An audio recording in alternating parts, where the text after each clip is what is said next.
what a big deal. So we're just going to go over some of the key aspects. Here's our team here. If you do a project with us or buy from us, probably you're going to be talking to one of these guys. I'm up here on the top here. I'm John Thompson, Dr. Connor Smith, Dr. Lee Chen, and Chunzi Lai, and our product manager, Doug Fryer. We're all involved in carbon in one way or another, and our offices are in Minnesota.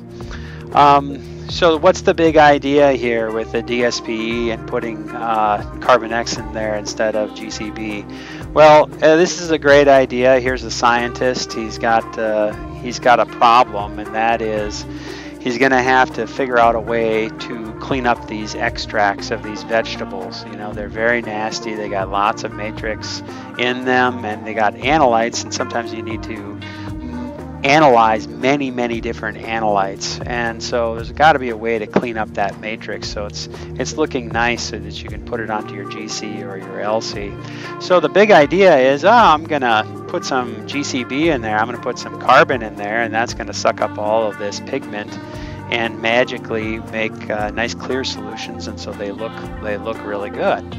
And that's exactly what happened. You can see, put a little bit of that carbon in there, shake it up, and sure enough, it's sucking up all the chlorophyll. But what was an unexpected result is that you get very poor recoveries of planar pesticides, planar polars.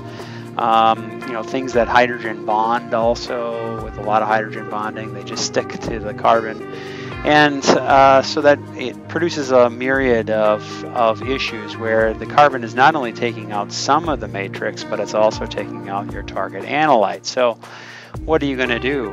Well, the big idea then was to add toluene, and toluene is a very, obviously it's a nonpolar solvent that you would add, and it's a very strong solvent for carbon, and so it elutes the stuff that's stuck to it. The problem is that, of course, when you add the toluene to the DSP extract, you also get, you know, some of the pigments back, quite a bit of the pigments back, in fact.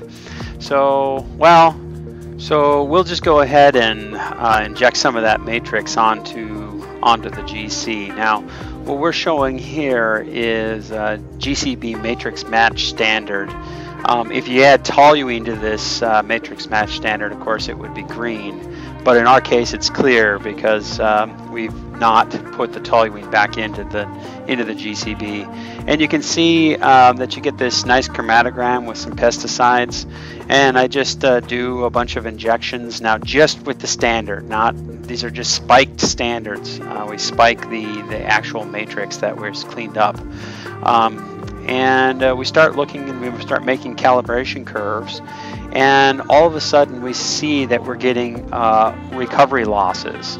And so we do an investigation, and we see that our liners are starting to foul, and so our response is to cut the column, put a new liner in, and then start to recalibrate. And so that led to the question, you know, how many injections does it take to get a recovery loss? And so we decided to take a look at this in more detail, just with matrix matched standards alone. And so we basically took a brand new column, and we got 100% recovery, and took the exact same sample, and then we did more. We did 5 injections, and then we did 10 injections, and then we did 20 injections, and we can see that we're losing recovery just because the liner and the column are starting to foul. And so this is one of the key aspects and the key problems associated with imperfect removal of matrix. This is why you don't want to go injecting green matrix onto your column. This is also the reason why you don't want to go injecting various random matrices onto your LC column. Just you're going to have calibration instabilities and or matrix induced suppression or matrix induced enhancement of the signals. So what is the solution to this? And the answer is invention. You know, who is John Galt? This our solution to these problems, and that is to get rid of the deleterious effects of GCB by starting with the materials like silica materials that are regular and have a very high surface area, a nice pore size distribution, and a controllable particle size. GCB has none of those aspects, especially over time when you shake them or put them under mechanical pressure. You can see this is silica here. It has a nice pore size. Typically we can control it from 80 angstroms, 120 angstroms, 100 angstroms, all the way up to 300 angstroms. We can control it just like you would normally control it with HPLC. Then we take those silica particles and we put them through our reaction process, and that allows us to put layers of carbon on them. And you can see here's carbonized silica. That also gives us a very nice pore size pore size distribution afterward. And so depending on what you put into the process, you can get out of the process. And it doesn't matter so much as to what goes in. We use alumina, we use fluorosil, we use iron for magnetic retrieval. We have used things like sand. It doesn't really matter. We have a very scalable process, but in terms of HPLC and SPE, of course, we would use normal silica and or alumina, which is widespread use in the analytical community. And so what are the results and how do you compare this to GCB? Well, you can see this is an example of some of our latest materials recoveries versus GCB. The GCB is in the red and the CarbonX is in the blue, and you can see we're outperforming. And this is without the use of toluene whatsoever. We don't have to put toluene in there to get these pesticides off. It's just taking the matrix out of solution and leaving the analytes in solution, which is really what we want to do anyway. We also have shown that in grave contrast to GCB, we are taking out matrix and even more matrix than GCB. You can see that after 20 injections, we showed you this liner before. It's got some crud on the wool that's in there.